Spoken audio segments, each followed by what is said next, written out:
It's Saturday, May 27, 2023. I want to start out today by thanking everyone, every man and woman that gave the ultimate on this beautiful Memorial Day weekend. I want to thank all those people out there that sacrificed everything, gave everything that they had, gave the ultimate, their life. So have a glorious Memorial Day weekend, everybody watching this video. Thank you to all the military out there, and especially to all those men and women who gave the ultimate. God bless every one of you. God bless America. Let's begin today's video. I want to start with this first article today, coming from The Hedge. Senator Lindsey Graham meets with Zelensky, says Ukraine war, best money we've ever spent. And here we are on Memorial Day weekend, and we have Lindsey Graham over in Ukraine telling all of us that this is the best money we've ever spent.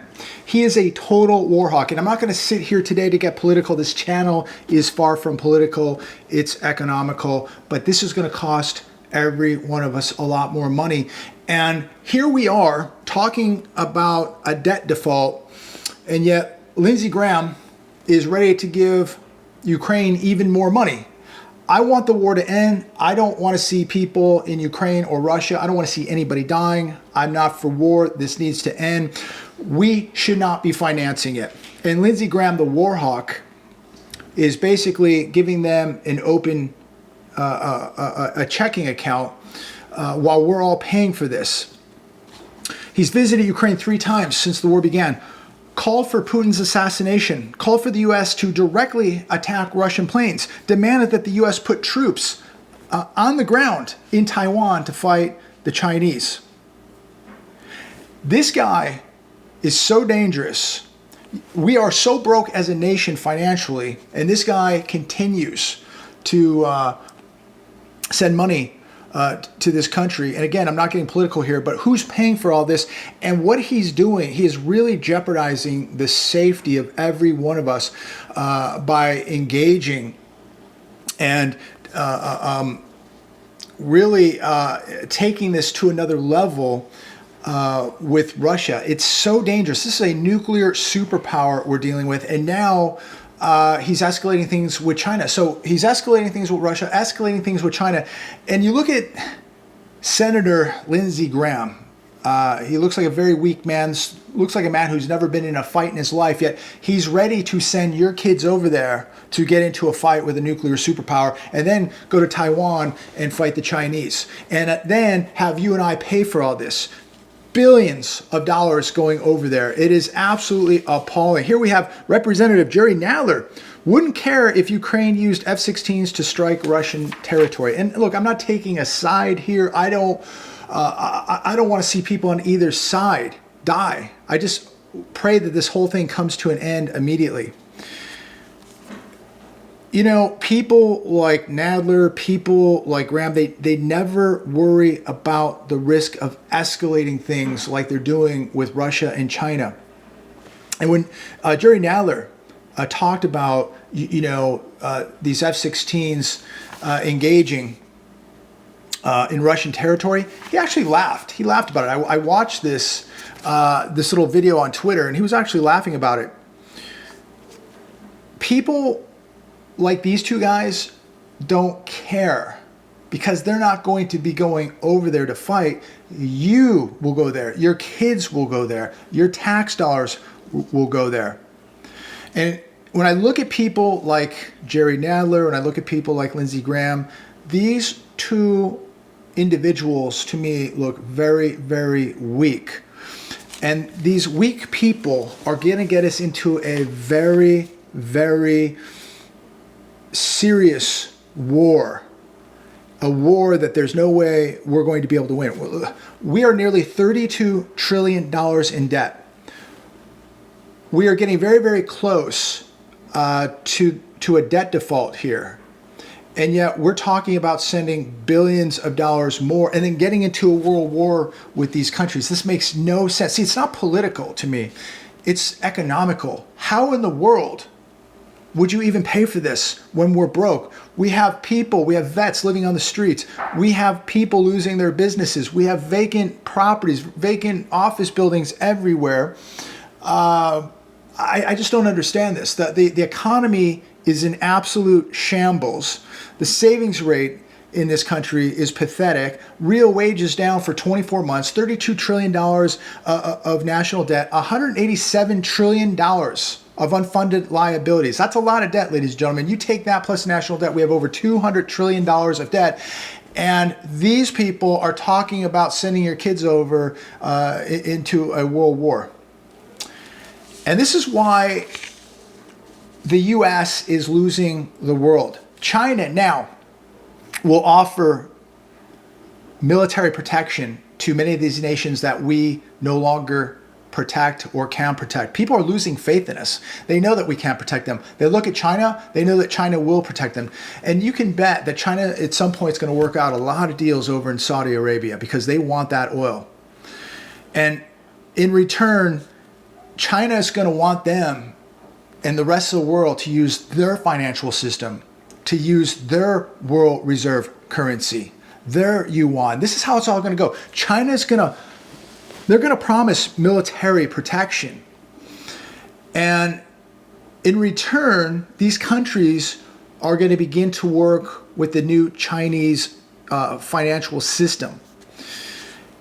And this is where it's all going to change for the United States of America. And I think America is beginning to realize that there's a lot of countries out there that don't fear us any longer. And while we're sending billions of dollars over to Ukraine and we're sending rockets and ammunitions, we're depleting our own. We've been depleting our special strategic petroleum reserves, and we're depleting those and talking about getting into a world war while we're depleting our petroleum reserves, our strategic petroleum reserves, which we should have in case of emergency. So we're depleting all these rockets and drones and ammunitions and what have you. And on top of that, the oil. We're completely bankrupt. And yet we're talking about engaging in conflict with two of the biggest superpowers on planet Earth. Makes no sense whatsoever. But let's switch gears here and talk a little bit about what's happening in the economy this Memorial Day weekend. This coming from the hedge glut of inventory hits Hamptons as rental demand cools. So there is now a glut of inventory in the Hamptons. So last month we were talking about private jet demand. It is plunging now in the US. It's been sliding for a while. Now summer rental rates in the Hamptons have dropped. An indication that some of the wealthiest Americans are pulling back on spending as recession fears mount. Monthly rates, I was looking at some of the monthly rates in the Hamptons. Some of them were down 20%, around 20% for a monthly rate down. Average nightly rental will run you $970. Last year, it was $1080. And there's a lot more properties available this year. But when you get into the monthly rentals, that's where you really see the big hits. And, there's people that's saying, well, the real estate market won't crash in my area. It's doing really, really good. Well, now the rental market in the Hamptons is plunging. And if it can happen in the Hamptons, it can happen where you live too. So many people are going to get burned with Airbnb properties. And so many people who really thought they were wealthy because the price of their home went up, their property went up, are going to find out how quickly equity can just be eviscerated out of your house. People have just really been living in illusion. So much cheap, easy money has been injected in the system, and these artificial bubbles that were created, especially in housing, And when we had all this crypto craze and the stock market was going crazy and everything was going up, everybody, you know, flying on private jets, everybody driving Lambos and Ferraris, everybody going out and buying a Rolex or a Patek Philippe or an AP, what have you. There was just so much easy money and so much cheap credit. People could borrow money. It's cheap. Everything's changed now. So now private jet demand down. Hampton home demand down. Airbnb way down. Real estate sales plunging. The hedge today. Rolex watch market remains in bust cycle. The Bloomberg Subdial Watch Index, which tracks the price for the 50 most traded watches by value on the secondary market, prices fell 1.4% over the last 30 days, down 2.5% over the past 6 months, down 26.2% over the past 12 months. The easy money, ladies and gentlemen, is gone. It is drying up very, very quickly. The cryptos, the stocks, all that. People were able to, you know, get a couple of Airbnbs at 2.65%. Well, it's going to be a problem when you can't rent those houses out. Now, the stimulus checks aren't coming in. The triple P money isn't coming in. The stock market isn't going up every day like it used to. And now people are beginning to get worried. And we're going to watch these bubbles burst, including the watch bubble. AP Royal Oak Jumbo. This watch is down 40.5% in the past 12 months. Patek Philippe, the Patek Philippe Nautilus Travel Time.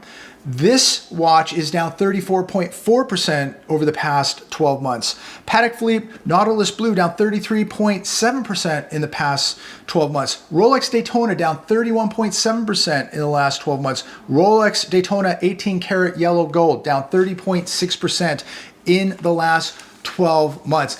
And you know, when I was in Vegas at one of these gray market watch events, very interesting. I watch a lot of the gray market watch videos. I'm not a huge watch person, but I have a couple decent watches. But I find the shows on YouTube very interesting. I'm very fascinated by them because especially when all this easy money was in the markets and in the economy, watching people spend, you know, $30,000, $50,000, $100,000+ on a watch every day. No, it was like nothing. It was like chump change. And it was just, I was really entertained by it because I just couldn't believe what I was watching, the amount of money that was being spent in the watch business and watching these prices going up, you know, 100, 200%, just absolutely ridiculous. Some of these watches and how people, this FOMO that we didn't just see in real estate, we saw a lot of FOMO in exotic cars and hypercars, supercars and watches. And it was just really interested me to watch this stuff and how people just weren't thinking about, you know, what's coming tomorrow. They were living for today, engaging in this massive bubble, thinking that this was going to go on forever and ever. And of course, the watch dealers just pumping the markets up. You know, you better buy this watch today. Tomorrow it's going to be more. Next week it's going to be more. Next year it's going to be more. It's going to go up forever, basically. Just like many of these real estate agents, right? You better buy today because, you know, you're not going to be able to buy this house next year, 2 years from now, or 10 years it's going to be worth this much. And, you know, things are never going to come down. I love how these people who act like they know so much about real estate just say real estate goes up forever. But they don't talk about like 1987. They don't talk about, you know, 2008, 2002. You know, they don't talk about that. It just goes up forever. We have seen massive collapses in real estate over the years, and we're about ready to see another one. But you know, these watch dealers, the real estate agents selling all this stuff, homes and watches and cars, and everything's going to go up. The FOMO, the fear of missing out. You better buy today. You're never going to have this opportunity again. Well, you can bet that they told these people when they were buying the AP Royal Oak Jumbo, the Patek Philippe Nautilus Travel Time, the Patek Philippe Nautilus Blue, the Daytonas, that you better buy them now because they're going to double in price. They're going to go way up. And now these people are taking hard hits. And a lot of these people bought these watches with the intention of flipping these watches down the road, making more money. And now they can't unload them. So it's going to be interesting to see how low the market goes.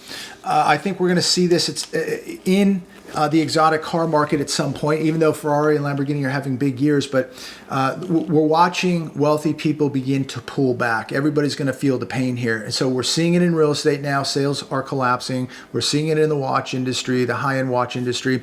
And U.S. corporations are filing for bankruptcy at the fastest pace since 2010. This on The Hedge today. Companies are failing for bankruptcy at the fastest pace in 13 years, ladies and gentlemen. And yet we're talking about going to World War III. Unbelievable. The Hedge. Americans say families need $85,000 to get by, up from $58,000 in 2013. This is for a family of four. So is $85,000 enough for a family of four? What do you think? Is it 100? Some people say it's 100,000. Some people say it's more than 100,000. Some people say it's less than 85,000. But when you think about the price today, the average new car is near $50,000. The average car payment is about $758 a month. I can tell you, just going to the grocery store every week, how it's ridiculous. A family of four doing this, where you need two cars. You're feeding four people, utilities. 20 million households in America are late on the utility bills. $85,000. Don't forget, Uncle Sam gets his cut. So after you pay your taxes on $85,000, it begins to get very, very tight for a family of four, and prices are not coming down. So I'm going to leave it there today. Again, not to get political, but just the economics here. Who's going to pay for all this? And yet things are so broken here. We have so much debt here, and we have a bankrupt nation. And yet we're talking about financing a World War III. I don't get it, ladies and gentlemen. I just hope that this gets resolved over there, and that people stop dying. I'm everything about peace, not war. It's really, really sad. And again, on this Memorial Day weekend, all respect, I give all respect to the great men and women who gave the ultimate sacrifice for your freedom and mine. And we should never forget that, ladies and gentlemen, because it can be gone tomorrow. It could be gone tomorrow. So I'm going to leave it there today. This country's in shambles, ladies and gentlemen, economically, politically, socially, spiritually, you name it. It is absolutely in shambles. Take a couple minutes this evening. Please pray for this country, and say a prayer for all the people who lost their loved ones with our military, and again, the people who gave the ultimate, their lives. God bless America. God bless every one of you. Have a safe weekend.